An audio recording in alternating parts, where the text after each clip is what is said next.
Assalamualaikum, anda sedang menonton Koresponden Bernama selama setengah jam bersama kami untuk kupasan berita dan topik pilihan setiap hari. Baiklah, kita terus ke fokus utama hari ini. Sektor pendidikan di semua tabika mula beroperasi hari ini.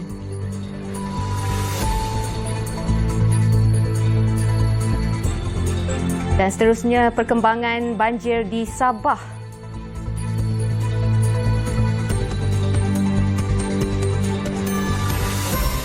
Dan nantikan juga nasib usahawan di Norma Baharu. Teruskan bersama kami.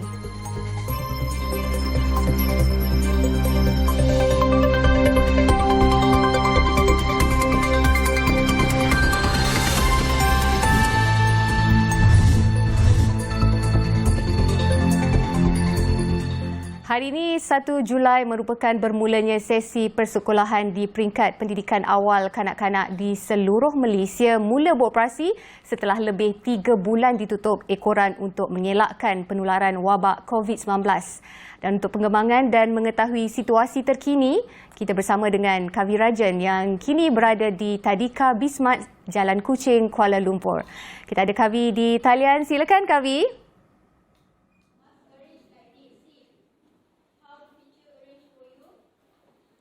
Terima kasih, Chad. Saya berada di Bismat Kids Kinder di Jalan Kuching, Ibu Kota, di mana hari ini merupakan hari pertama untuk semua taska dan tadika beroperasi semula selepas ditutup lebih 3 bulan berikutan pergerakan kawalan Perintah Kawalan Pergerakan PKP yang dilaksanakan sejak 18 Mac lalu, dan kini ketika ini kita dalam fasa Perintah Kawalan Pergerakan Pemulihan PKPP dan kerajaan telah membenarkan untuk taska dan juga tadika untuk beroperasi semula bermula hari ini. Dan mengikut SOP ataupun prosedur operasi standard SOP yang telah pun ditetapkan oleh Majlis Keselamatan Negara MKN dan juga Kementerian Kesihatan Malaysia KKM. Dan hari ini kami membuat tinjauan di Bismat Kids Kinder. Kami dapati bahawa pengusaha tadika ini telah pun melakukan pelbagai mengambil langkah untuk memastikan keselamatan dan juga kesihatan kanak-kanak yang akan belajar di Bismat Kinder Kids. Mereka merekodkan suhu badan kanak-kanak yang tiba di premis tadika ini pada awal pagi tadi dan mencatatkan nama mereka di sebuah buku yang disediakan di bawah, dan juga memberikan hand sanitizer ataupun cecair pembasmi kuman kepada kanak-kanak tersebut untuk membasuh tangan mereka, dan juga memberi pelbagai arahan kepada kanak-kanak untuk mengikut SOP-SOP yang telah pun ditetapkan. Ia merupakan satu cabaran kepada guru-guru yang ada di tadika hari ini, kerana kanak-kanak di sini mungkin merasa hairan dengan operasi yang ataupun peraturan-peraturan baru yang ditetapkan. Biasanya mereka akan bersama dengan kawan-kawan mereka bermain dan duduk rapat-rapat. Namun sekarang perubahan telah pun dilakukan berikutan SOP yang ditetapkan oleh kerajaan bagi memastikan tiada penularan wabak COVID-19 dan menjejaskan tadika ataupun taska di seluruh negara. Dan bersama saya ketika ini adalah pengusaha Bismat Kids Kinder, Puan Mira Devi Sukuma. Selamat pagi Puan Mira. Selamat pagi Encik. Puan Mira, selepas 3 bulan, hari ini merupakan hari pertama. Apakah langkah yang telah diambil oleh Puan untuk memastikan keselamatan dan juga kesihatan kanak-kanak di Kinder Kids ini terjaga? Okey, waktu pagi sebelum tu kami dah pun memastikan mematuhi semua SOP yang telah ditetapkan oleh kerajaan dan Kementerian Pendidikan Negeri, Kementerian Pendidikan Malaysia. Kami dah pun mematuhi semua SOP dan hari ini merupakan hari pertama kami beroperasi, dan apabila kami mengambil suhu badan dan melaksanakan penjarakan sosial, kami dapati murid-murid berasa agak kekok untuk mengikuti, tetapi kami harus mengajar dan mematuhi semua peraturan yang telah ditetapkan. Dan pada masa yang sama, cabaran yang akan kami hadapi ialah memastikan murid mematuhi penjarakan sosial, iaitu murid bawah 6 tahun. Itu bukannya mudah untuk kami membuat yang tu penjarakan sosial, tapi kami harus mengajar mereka. So selama 3 hari ini, dari hari ini hingga hari Jumaat ni, kami harus mengajar mereka norma baru ke tadika, iaitu bukan seperti biasa penjarakan sosial, mencuci tangan, kerap mencuci tangan, menggunakan face shield, dan juga tidak bergaul rapat dengan kawan-kawan. Mereka harus duduk di tempat masing-masing dan mengikuti pelajaran dan juga bermain dan makan di tempat yang sama. Puan, kami difahamkan di Kinder Kids ini, Be Smart Kinder Kids, terdapat lebih 100 kanak-kanak. Bagaimana Puan dapat menangani masalah ini dengan 100 kanak-kanak? Ada buat sesi berlainan ke? Ya, kami ada 2 sesi, iaitu sesi pagi dengan sesi petang, supaya kami memastikan tempat untuk semua murid. Semua murid dapat datang ke tadika dan belajar dengan mengadakan 2 sesi dengan penjarakan sosial. Dengan penjarakan sosial, kami tidak boleh mengambil ramai murid sebab 1 meter, dia kena di antara 1 meter. So, kami membuka sesi kedua, iaitu sesi pagi dengan sesi petang, untuk semua murid datang ke sekolah dan belajar. Kurang murid yang ingin mengikuti online studies, semakin berkurangan apabila kami membuka 2 sesi. Bagaimana dengan penerimaan ibu bapa? Adakah mereka mengantar semula anak-anak kanak-kanak ke kindergarten ini, ataupun ada juga ibu bapa yang masih tidak membenarkan anak mereka datang ke sini? Okey, sebab hari ini adalah hari pertama, so 80% ibu bapa menghantar ke tadika kerana mereka mempercayai kami akan mematuhi SOP yang telah ditetapkan oleh kerajaan, dan 20% daripada ibu bapa ingin wait and see. So mereka tidak mahu bermula pada bulan Julai, mereka ingin bermula pada bulan Ogos. Tengok keadaan bagaimana, dan dalam satu bulan ini mereka akan mengikuti kelas online. Apakah langkah-langkah lain yang telah pun diambil oleh Kinder Kids ini untuk memastikan kesihatan dan juga keselamatan kanak-kanak terjamin?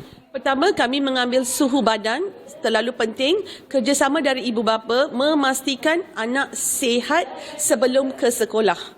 Itu adalah sangat penting. Itu amat penting untuk pihak sekolah.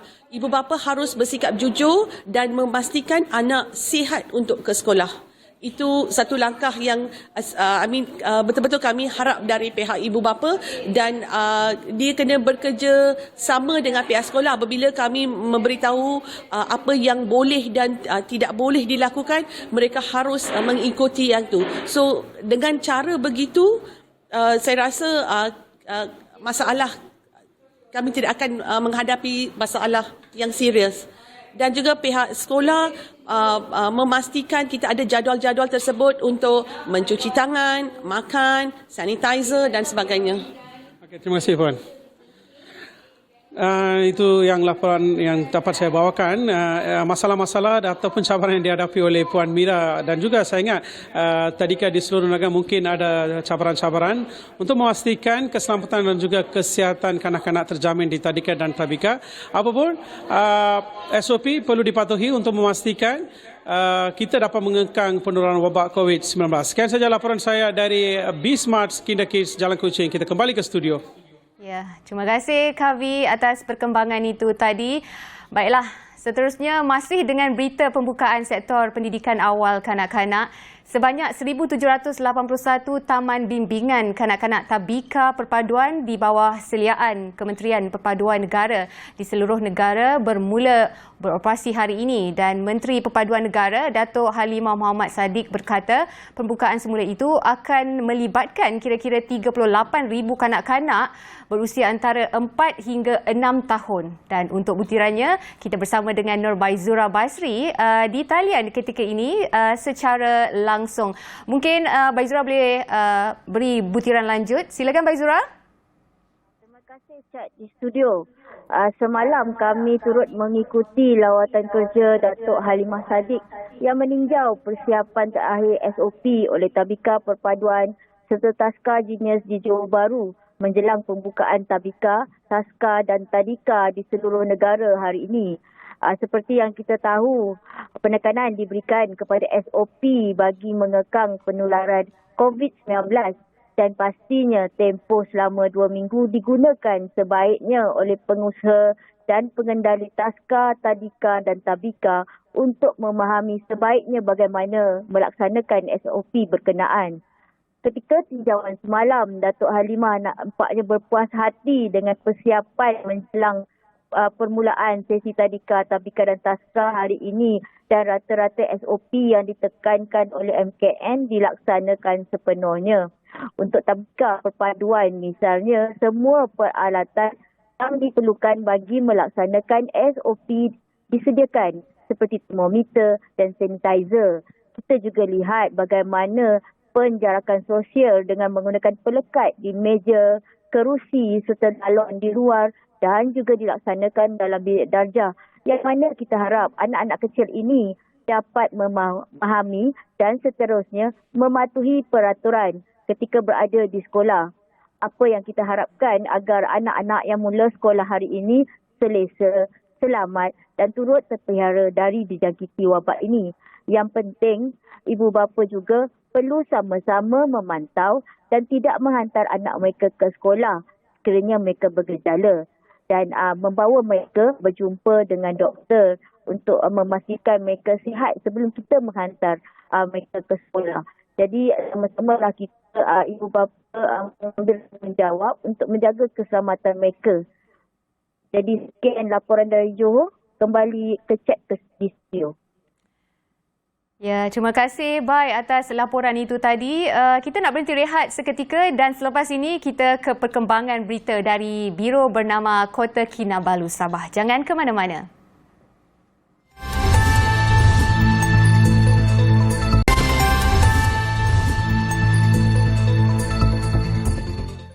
Seterusnya kita bersama dengan Biro bernama di Kota Kinabalu Sabah.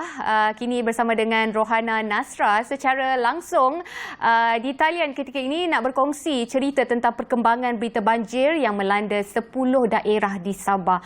Kita ada Ana ketika ini. Ana, silakan dengan laporannya, Ana. Okey, alhamdulillah hari ini cuaca baik dan cerah di Sabah.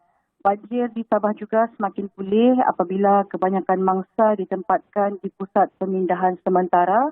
Di beberapa daerah telah dibenarkan pulang ke rumah masing-masing. Jawatan Kuasa Pengurusan Bencana Negeri Sabah juga memaklumkan setakat pukul 8 pagi ini, hanya 36 mangsa daripada 8 keluarga masih ditempatkan di satu pusat pemindahan sementara di Kota Belud. Terdahulu pada Sabtu, hujan lebat berterusan telah mengakibatkan 11 daerah dan melibatkan 152 kampung di Sabah terjejas akibat banjir. Antara daerah terjejas ialah Tenem, Beaufort, Papar, Kota Belud, Tuaran dan Penampang. Ekoran daripada itu, banyak kawasan di daerah berkenaan terjejas seperti di Pekan Dorongan Penampang. Bagaimanapun, keadaan sudah kembali pulih seperti biasa pada hari ini dan jalan-jalan utama sudah boleh dilalui oleh semua jenis kenderaan. Dalam pada itu ingin juga saya kongsikan di sini bahawa Ketua Menteri Sabah Datuk Seri Muhammad Syafiee Apdal berkata, kerajaan negeri akan mencari jalan untuk mempercepatkan tindakan termasuk memastikan pelan mitigasi banjir seperti di kawasan Penampang dan Kota Belud dilaksanakan. Ini bagi memastikan masalah banjir yang sering berlaku dapat diselesaikan segera.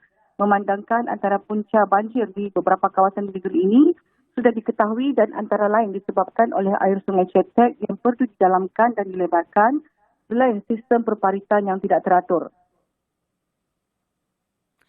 Okey, Ana, hari ini 1 Julai semua tabika mula beroperasi. Jadi bagaimana perkembangan di Sabah ketika ini? Okey, baiklah. Di Sabah pembukaan semula prasekolah melibatkan sebanyak 1,291 sekolah iaitu 886 sekolah kerajaan dan selebihnya prasekolah swasta membabitkan seramai 54,070 murid dengan 3,256 guru. Pada hari ini juga Pengarah Pendidikan Sabah Dr. Misrin Radin turut membuat tinjauan di sebuah prasekolah di Papar bagi meninjau hari pertama pembukaan semula prasekolah selepas pelaksanaan Perintah Kawalan Pergerakan. Ini termasuk meninjau bagaimana persiapan guru dan sekolah dalam menerapkan prosedur operasi standard asas normal bagi prasekolah. Itu sahaja daripada Kota Kinabalu untuk koresponden bernama. Terima kasih banyak Ana atas laporan itu tadi dan sekali lagi kita nak berhenti rehat seketika dan selepas ini kita akan bersama dengan tetamu jemputan untuk kupasan topik bagaimanakah anjakan pemasaran dan gaya hidup pengguna dalam norma baharu dapat membantu para usahawan. Jadi jangan ke mana-mana, teruskan bersama kami di Koresponden Bernama.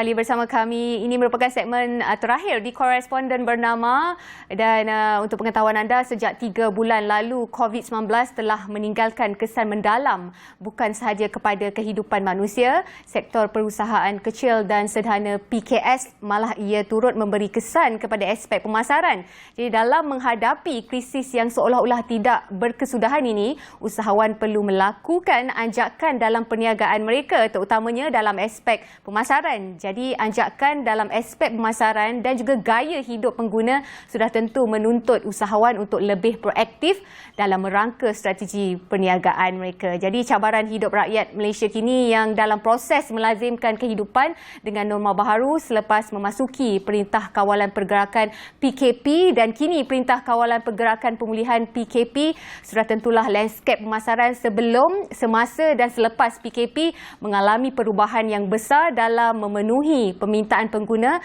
dan tuntutan semasa. Suka ataupun tidak, kita mesti mengikut trend peredaran global dengan mengubah strategi serta lanskap pemasaran untuk memastikan survival dalam perniagaan. Baiklah, untuk membincangkan topik ini dengan lebih menyeluruh, kita bersama dengan Profesor Madya Dr. Muhammad bin Ismail selaku Pengarah Pusat Pembangunan dan Pendidikan Keusahawanan SID UMK secara live ketika ini di talian. Kita ada Profesor. Assalamualaikum, Prof. Waalaikumsalam warahmatullahi wabarakatuh. Apa khabar, Prof? Alhamdulillah. Terima kasih, Cik. Terima kasih Koresponden Bernama TV. Ya, baik, Prof. Dalam konteks norma baharu, macam mana sebenarnya kita nak membantu usahawan untuk merangka strategi baru dalam pemasaran hari ini? Okey, seperti yang kita semua maklum, hampir 4 bulan kita terkurung di rumah dan pengguna sudah terbiasa membeli secara online ataupun secara COD. Jadi untuk respon kepada soalan daripada chat, saya ringkaskanlah bagaimana peranan pemasaran boleh membantu usahawan. Saya ringkaskan kepada 4M lah, chat. Yang pertama adalah fungsi pemasaran ni adalah boleh memberitahu customer tentang kewujudan produk kita di pasaran. Yang kedua adalah apabila kita memberitahu customer, tugas seterusnya pemasaran adalah untuk memujuk pengguna ataupun prospek untuk mencuba supaya mereka rasa teringin untuk mencuba produk yang kita tawarkan. Dan sudah tentu yang ketiga adalah bila mereka rasa teringin nak mencuba, peranan pemasaran untuk membantu usahawan seterusnya adalah untuk memujuk mereka untuk seterusnya membeli produk yang kita tawarkan setelah mereka melihat, mendengar dan rasa teringin untuk mencuba. Dan M yang keempat adalah peranan pemasaran yang saya dapat rumuskan adalah untuk mengubah ataupun menukar pembeli yang menjadi pengguna kita sekarang menjadi loyal customer. Mereka terus menggunakan produk kita. Itu respon saya untuk soalan pertama daripada chat lah. Okey, Prof. Jadi mungkin ada langkah ataupun alternatif lain yang perlu dilakukan oleh usahawan dalam anjakan pemasaran norma baru ketika ini. Ya, sebelum kita bincang bagaimana apakah yang perlu dilakukan oleh usahawan kita, ada dua fakta yang perlu diperhalusi oleh usahawan. Yang pertama adalah tentang perubahan gaya hidup pengguna di norma baru.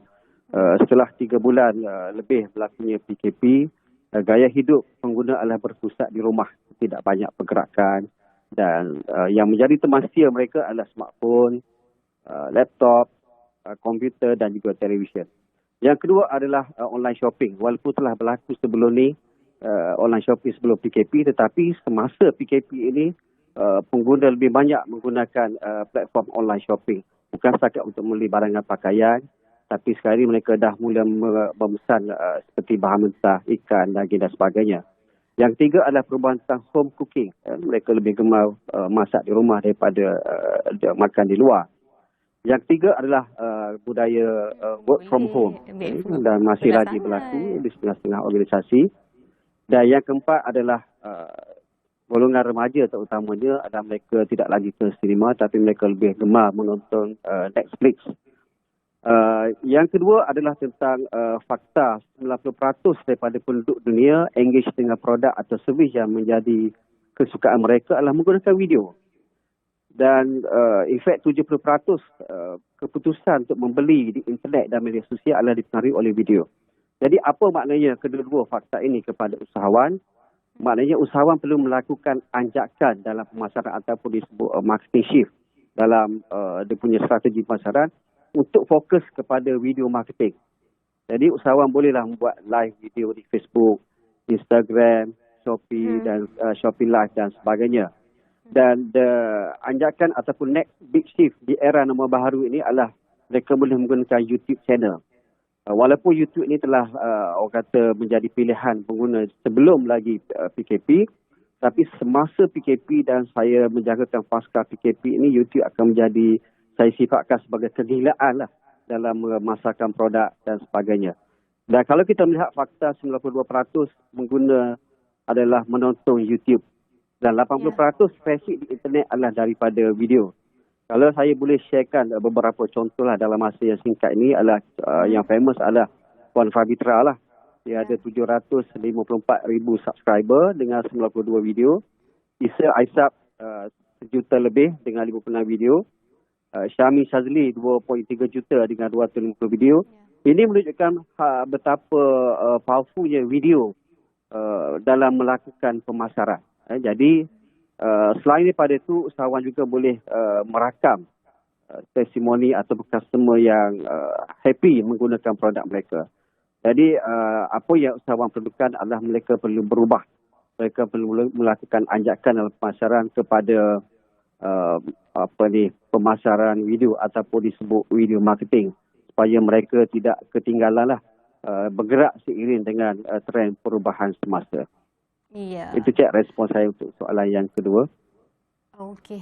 Baik, Prof, sedikit lagi mungkin Prof boleh bagi tips bagaimana usahawan-usahawan mikro dan juga informal boleh manfaatkan pemasaran ketika ini. Ya, gaya hidup sudah berubah. Itu adalah fakta. Pengguna sudah terbiasa membeli secara online. In fact sekali yang famous mereka COD lah, cash on delivery. Di KL, di merata negeri mereka lebih suka membeli contohnya barangan seperti ikan, daging secara COD sampai rumah terus masak. Trend juga sudah berubah dan dunia pemasaran pada masa akan datang saya menjagakan akan lebih menumpu kepada video marketing. Jadi usahawan dari sektor SME dan in fact informal sector walaupun pemain-pemain industri kecil yang berniaga seperti goritisan, tepi jalan dan juga yang lain-lain, mereka juga boleh memanfaatkan apa yang kita sebut sebagai anjakan dalam pemasaran dengan menumpukan kepada video marketing. Dan channel-channel seperti YouTube, Spotify, podcast dan sebagainya kembali menjadi tumpuan kepada pengguna terutamanya generasi Y, generasi Z dan milenial. Mereka tidak lagi menonton di televisyen, mereka lebih gemar mencari video cerita-cerita di Netflix, melihat video-video yang menjadi pilihan mereka di Spotify, YouTube dan sebagainya. So apa yang perlu dilakukan adalah yang paling penting adalah action. Jadi tuan-tuan dan puan-puan terutamanya usahawan perlu melakukan dengan segera membuat perubahan dalam strategi pemasaran dengan menumpukan kepada video marketing. Sebab yang saya sebutkan dalam sebentar tadi dengan respon soalan kedua daripada chat tadi, betapa powerfulnya video. Sebab pengguna mereka lebih suka melihat video dan keputusan untuk mereka beli adalah berdasarkan apa yang mereka lihat, mereka dengar dan mereka hayati melalui video yang kita muat naik sama ada di YouTube dan sebagainya. Dan YouTube saya menjangkakanlah cek dalam masa tahun yang akan datang atau 5 tahun pasca PKP cepat ini akan menjadi pilihan kepada pemasaran terutamanya usahawan dan juga pengguna sendiri. Mereka lebih gemar berkongsi apa sahaja melalui YouTube. Jadi usahawan tak kira lah sama ada di SME, mikro, informal sector perlu cepat bertindak dan berubah. Kerana trend perubahan dalam gaya hidup pengguna juga turut berubah.